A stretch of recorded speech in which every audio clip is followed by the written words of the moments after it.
Okay. S के का percentage का क्यूज नंबर 2 है ये। एस के का क्यूज नंबर 2 है परसेंटेज का।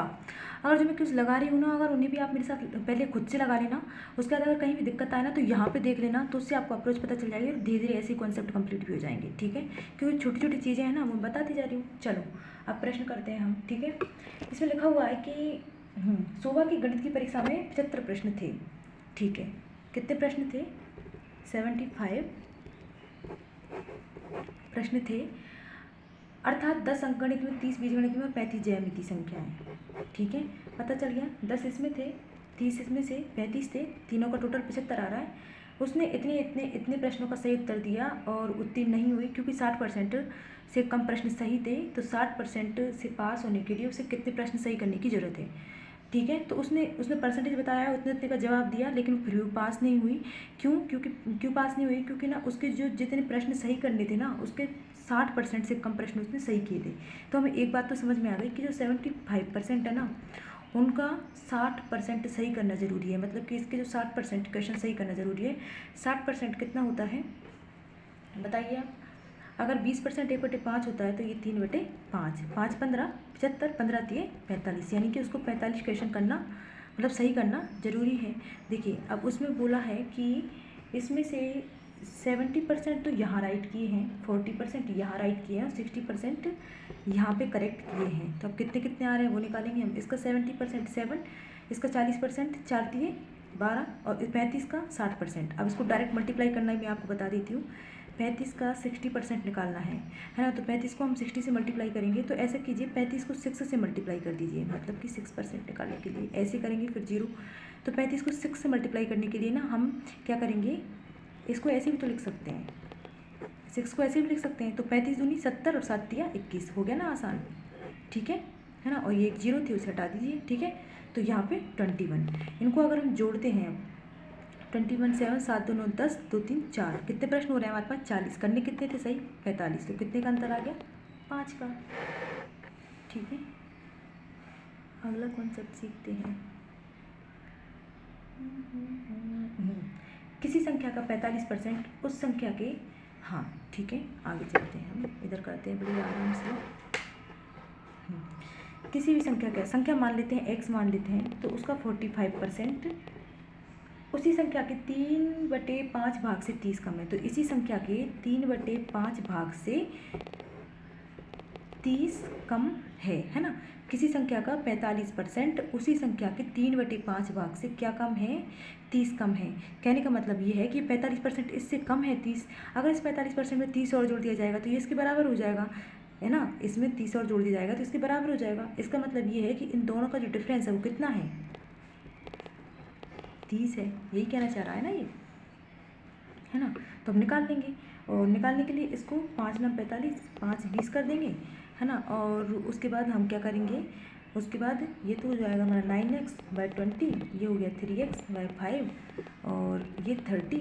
अब एलसीएम लेंगे तो ये 20 है, और 5 का कितना गुना है? ये 4 गुना है। ठीक है, तो 9x - 4 दिया 12x = 30 × 20, है ना। और इसमें जो डिफरेंस आएगा 9 और 3, 3 9 और 10 200। ऐसे मतलब जब हम प्रैक्टिस करने लग जाते हैं ना तो डायरेक्ट प्रोसेस होने लग जाता है माइंड में। ठीक है, आगे चलते हैं। अब लिखा हुआ है मिस्टर किसम ने अपने पास मौजूद धन का। अब ठीक है, इसमें मैंने आपको पिछले पेज में भी बताया था और अभी फिर से बता रही हूँ कि हमें ध्यान रखना है। और देखिए अब यहाँ पे वही हम गड़बड़ कर सकते हैं। आप पहले इस क्वेश्चन को खुद लगाना, फिर मतलब यहाँ पे देखना, आपको पता चल जाएगा मैं क्या समझाने की कोशिश कर रही थी। तो मिस्टर जो किसम है उसने अपने पास जो भी मौजूद धन रहा होगा, मान लीजिए उसके पास 100% रहा हुआ, उसमें से उसने 40% किसे दे दिया? 40% अपनी पत्नी को दे दिया, है ना। 40% अगर अपनी पत्नी को दे दिया तो बचा उसके पास कितना? 60% बचा रिमेनिंग।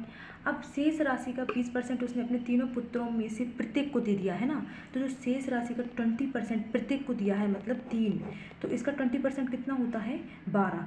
तो 12% इसको दिया है, 12% इसको दिया है, 12% इसको दिया है, तो 12 3 36 हो गया। अब 36 हो गया। अब बचा उसने फिर से बोला है कि अब शेष राशि का, तो बचा कितना हमारे पास 24%।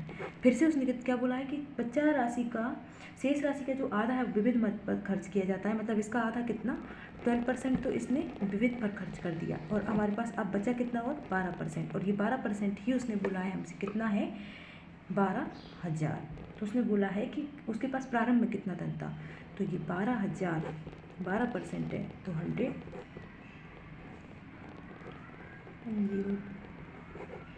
ठीक है।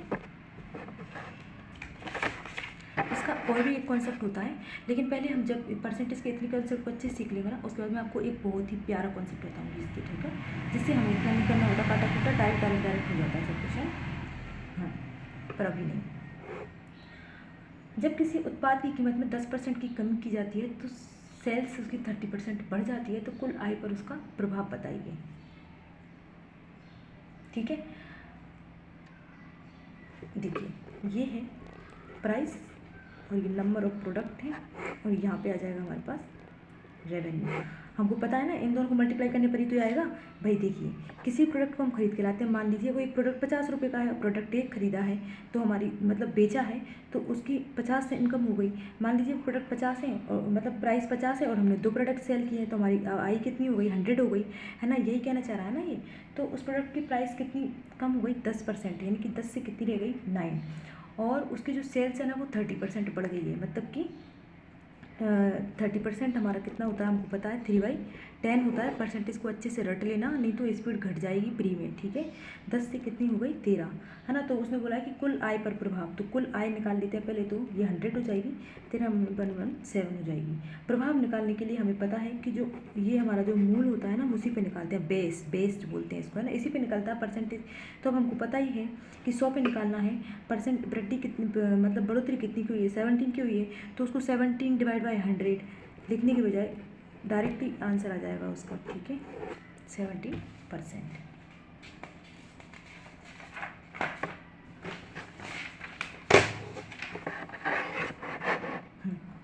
आगे चलते हैं।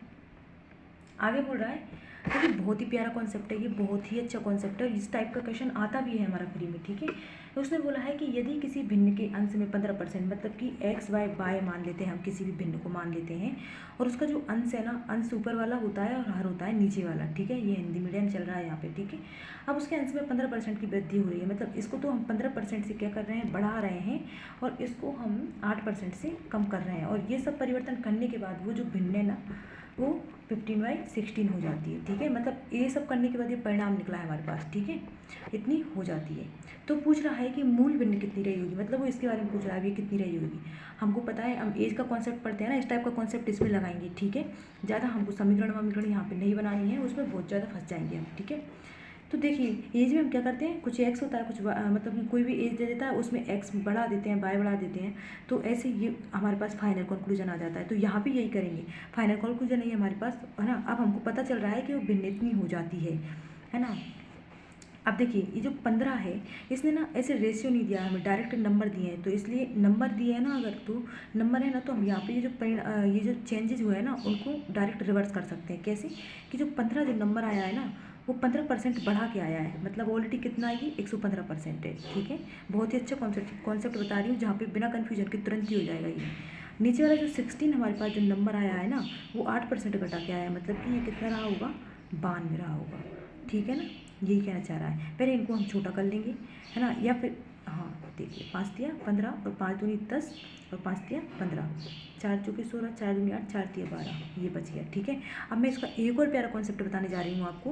अब इसमें कंफ्यूज नहीं होना, ये पूरा ओवरऑल बटे में है, ये आपस में बटे में, ये आपस में बटे में, तो वहाँ पे हमें सोचना ना पड़े, उसके लिए पता है क्या करना है, ये सबसे ऊपर वाली है ना इसको एज इट इज़ लिख देंगे। कैसे लिखेंगे, एज इट इज़ 3/23, और जो बीच वाली है ना उनको भी एज इट इज़ लिख देंगे, उनको बराबर में लाएंगे ना पैरेलल में। तो हमें हालांकि पता है कि इसको ऐसे मल्टीप्लाई करेंगे, ये वो कुछ भी नहीं, लेकिन डायरेक्ट जो चीज़ें दिखती है ना उनसे हमारी स्पीड फास्ट होती है, ठीक है। तो अब जो ऊपर दिख रही है ना उनको एक साथ लिख दो, और जो बीच में दिख रही है ना ये मैं आपको बिगनर्स के लिए बता रही हूँ। जो ना रिपीटर है ना, उनको ये सब चीज़ें पहले से पता होती हैं, उनके दिमाग में ऑटोमेटिक चीज़ें आती हैं और वो फटाफट से लिख देते हैं चीज़ों को बिना सोचे समझे। ये मैं इसलिए बता रही हूँ ताकि आप कहीं अटको ना, और आपकी जो एक्यूरेसी है ना वो मतलब 100% जाए। ऐसे छोटे छोटे कन्फ्यूजन के चक्कर में हमारी एक्यूरेसी ना बिगड़े। हम जितना अटैम्प्ट करें ना उतने नंबर आने चाहिए हमारे, ठीक है, इसलिए, ठीक है। और ये बहुत बारीक बारीक चीज़ें हैं।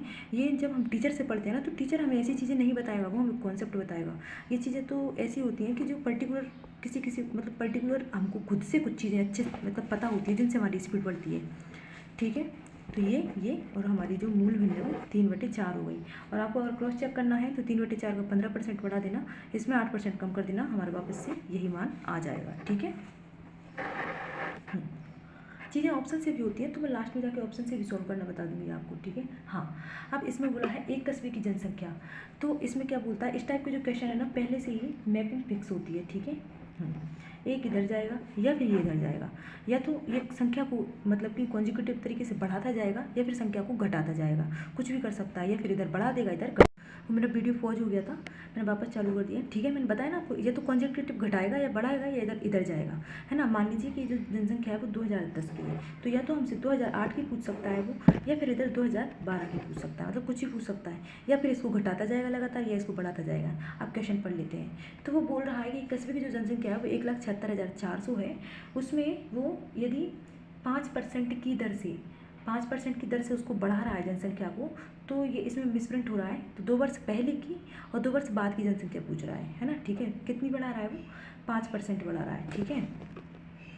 अब 5% से इसको बढ़ाता जा रहा है। अब 5% कितना होता है हमारा, 1/20। मतलब कि कोई भी जो जनसंख्या है ना उसको 5% से बढ़ा रहा है, ठीक है। बढ़ाने का मतलब ये है कि कोई भी जनसंख्या जो 20 है उसको 21 कर दिया, और फिर से 20 है उसे 21 कर दिया, एक एक बढ़ता जाएगा ना, ठीक है। तो यहाँ की जनसंख्या पूछ रहा है ना। और या फिर ऐसे पूछ रहा है वो कि इधर पहले की जनसंख्या पूछ रहा है। अब पहले की जनसंख्या में क्या होगा कि इसको घटाते जाएंगे हम। मान लो कि 5% से ये घटा, तो इसमें मिसप्रिंट हुआ है, मैं आपको कॉन्सेप्ट समझा देती हूँ। 5% अगर बढ़ाने की बोल रहा है, और या फिर 5% घटाने की बोल रहा है, या फिर वो ऐसे ही बोल सकता है कि 5% है ना बढ़ाता जा रहा है, तो 2 वर्ष आगे की बताइए। और अगर ये 5% उसने बढ़ाई है लगातार, यहाँ पे 5%, ये 2009 हो गया, तो वो ऐसे ही बोल सकता है कि 2008 में उसने 5% बढ़ाई है, 2009 में उसने 5% बढ़ाई है, 2000 है ना, फिर उसने 11 में 5% बढ़ाई है, और 2012 में उसने 5% बढ़ाई है। अब मैं आपको समझाती हूँ। 5% बढ़ाई है मतलब कि 20 थी 21 कर दी, फिर 20 से 21 कर दी, इधर उसने 2 बार बढ़ा दी, मतलब कि 20 से 21 कर दी और 20 से 21 कर दी। अब देखो मैं आपको ये समझाना चाह रही हूँ कि यहाँ पे अगर हम आगे की निकालेंगे ना, तो 1,76,400 आगे की निकालने के लिए तो हम डायरेक्ट इसको ऐसे कर देंगे, ठीक है। ऐसे करने का मतलब ये है, इसका मतलब ये है कि उसने 5% बढ़ाई है ना। बढ़ाई है मतलब कि ये ऑलरेडी किस पर रही होगी, 100 पर रही होगी, है ना। 100% रही होगी, और 100 से उसको 105 पर करा है उसने, है ना। 5 पर, इसको 5 पर ही ले गया है ना, 5% बढ़ा के। तो ये 20-21 कैसे आया वो आपको पता चल गया ना। ये 20% से 5 दूनी 10, 1 5 5, 21% बढ़ाता चला गया वो, ठीक है। ये एक, तो ये कंक्लूजन हो गया, ठीक है ना। और एक उसने बोला है कि 2 वर्ष पहले की बताइए, उसने अगर 5% लगातार बढ़ाई है ना। तो अब दूसरा कंक्लूजन बता देती हूँ मैं आपको। दूसरा कंक्लूजन यही है कि 1,76,400 जो है ना हमारे पास, 5% बढ़ाई है उसने।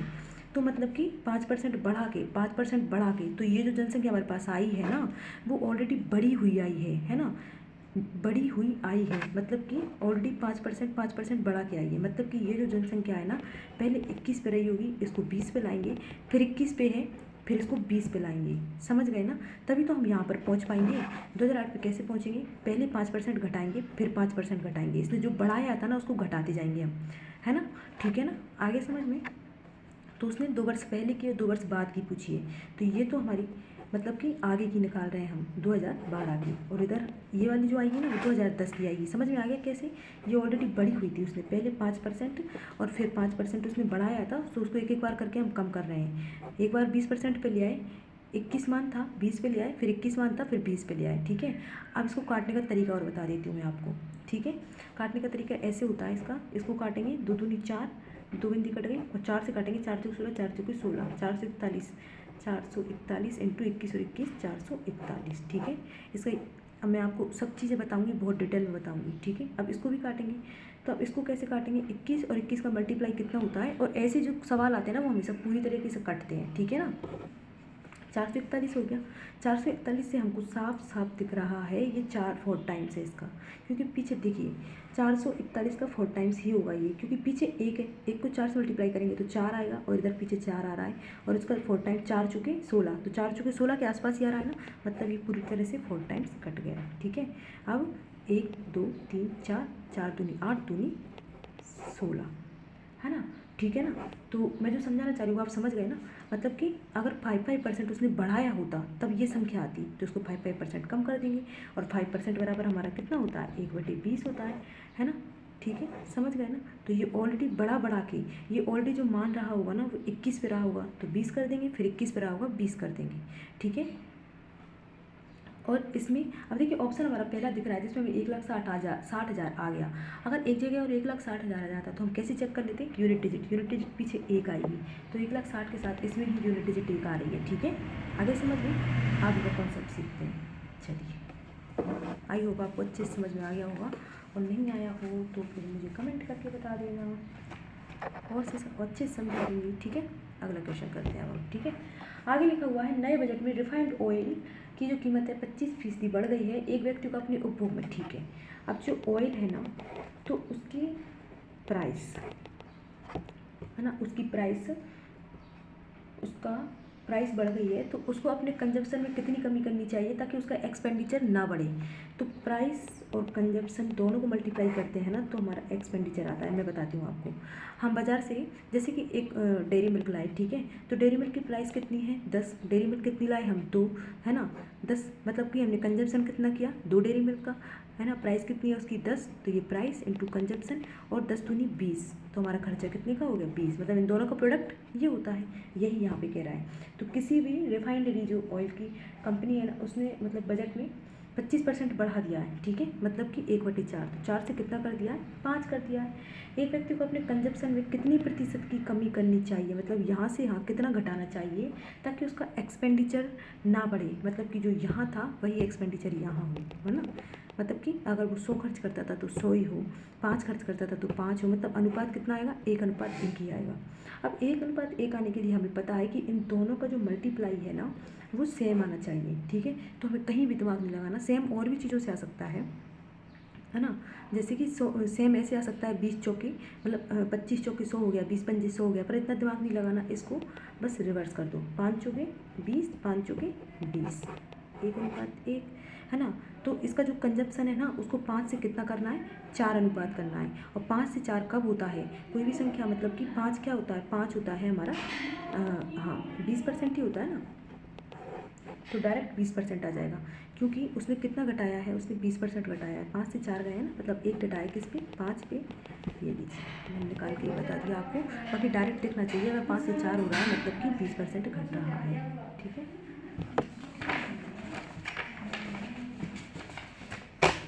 आगे का कॉन्सेप्ट करते हैं देखो, ठीक है। दीपिका के वेतन में 50% की कमी की गई और बाद में 50% की वृद्धि गई, उसे कितने प्रतिशत की हानि हुई। इसमें कुछ भी नहीं करना है, परसेंटेज 100 पे चलना है, दिमाग नहीं लगाना है। मान लीजिए 100% था, 50% की कमी कर दी, उसका 50% रह गया, और 50% की फिर से बढ़ोतरी करनी है उसे, ठीक है ना, मतलब कि 100% था कोई भी उसका, या फिर है ना मान लीजिए 100% उसका वेतन था, उसने 50% की कमी कर दी तो कितना रह गया 50% रह गया, लेकिन इस 50% को फिर से वो कितना बढ़ा रहा है 50%, तो 50% का 50% बढ़ाने के लिए देखिए 50% को 50% बढ़ाने के लिए 3/2 होता है, 50% कितना होता है, मैं कॉन्सेप्ट समझा रही हूँ आपको, अगर मुझे करना होता ना तो तुरंत दिमाग में आ जाती है ये चीज़ें। 1/2 होता है, 2 से कितना करना है 3, तो यही लिखा है मैंने, तो 2 25 और 25 दिया 75% करना है, ठीक है। इसको 100 50 75 भी मान सकते हैं, 100% 50% 75% भी मान सकते हैं। तो उसको प्रतिशत हानि कितनी हुई, प्रतिशत हानि यहाँ से लेके ओवरऑल, ठीक है, तो 25% की हुई। और अगर ये वैल्यू अगर हमारे पास वैल्यू होती ना, जैसे ये 100 होती, ये 50 होती है, 75 होती, तो प्रतिशत हानि कितनी निकाल लेते हम, किस पे निकालते 100 पे, तो कितनी की कमी हुई है 25 की, कितने पे हुई है 100 पे, और कितना परसेंटेज 100, तो ये क्या आ जाता ये तब भी 25% ही आता। ठीक है, ये मैं आपको तरीके बता रही हूँ बस डायरेक्ट, ताकि हमारा कैलकुलेशन ना बढ़े। इसमें लिखा हुआ है एक व्यक्ति की मासिक आय में 10% की कमी हुई, घटी हुई मासिक आय को कितने प्रतिशत बढ़ाया जाए ताकि उसकी मूल आय के बराबर लाया जा सके। इसमें कहना क्या चाह रहा है मैं आपको बताती हूँ। एक व्यक्ति की जो मासिक आय है, पहले तो मैं आपको बता देती हूँ कि जो आय होता है वो होती है हमारी, जो खर्चा होता है वो प्लस जो हमारी सेविंग्स होती है वो। ठीक है ना। देखिए प्राइस और कंजप्शन को मल्टीप्लाई करने के बाद हमारा एक्सपेंडिचर आता है, लेकिन इनको यहाँ पे हमें मल्टीप्लाई नहीं करेंगे क्योंकि जितना हमने खर्चा कर दिया जितना हमने बचाया उन दोनों को जोड़ के तो हमारी इनकम निकलेगी, है ना। ये तो सोचने वाली बातें हैं। ठीक है,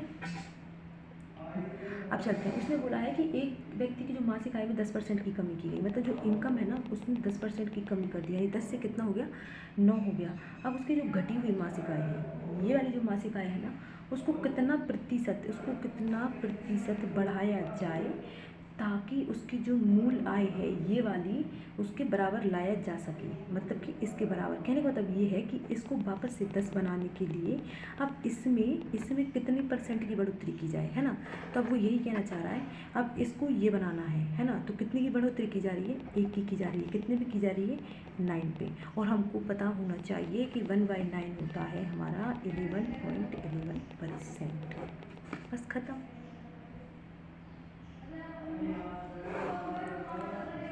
हमारा लास्ट क्वेश्चन है दो संख्याओं का अंतर। ठीक है जी, अब दो संख्या कुछ भी मान लेते हैं। मान लीजिए x माना और y माना और उनका अंतर कितना दे दिया इसने, 1660 दे दिया, है ना, दे दिया। और उसने ये भी बोला है कि एक संख्या का 7.5% दूसरी संख्या के 12.5% के बराबर है ना। तो मतलब कि एक संख्या का 7.5% जो दूसरी संख्या है y उसके 12.5% के बराबर है। तो उसने पूछा है कि दोनों संख्याएं, मतलब x भी बताइए y भी बताइए। ऐसे लिख लिया, ये जम गया और हमको साफ साफ दिख रहा है। परसेंटेज से हमारा परसेंटेज कट गया, पॉइंट से हमारा पॉइंट कट गया, है ना। 25 से ये कट गया और 25 से ये कट गया। ठीक है, तो हमारे जो x और y का जो रेशियो है वो आ गया 5/3, आ गया ना 5/3। उसने बोला है कि यही दोनों जो संख्याएं हैं उनका डिफरेंस कितना है, इतना। तो कहीं नहीं जाना, 5 है, ये 3 है और इन दोनों का डिफरेंस कितना है, 2 है। और ये 2 ही उसने बोला है 1660 के बराबर है। तो एक बराबर हम निकाल लेंगे, 2 8 16, 2 3 6 और 0, 830।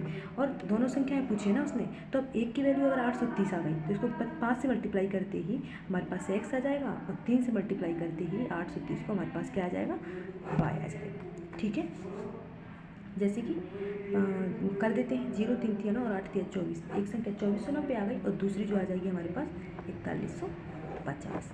ठीक है, थैंक यू।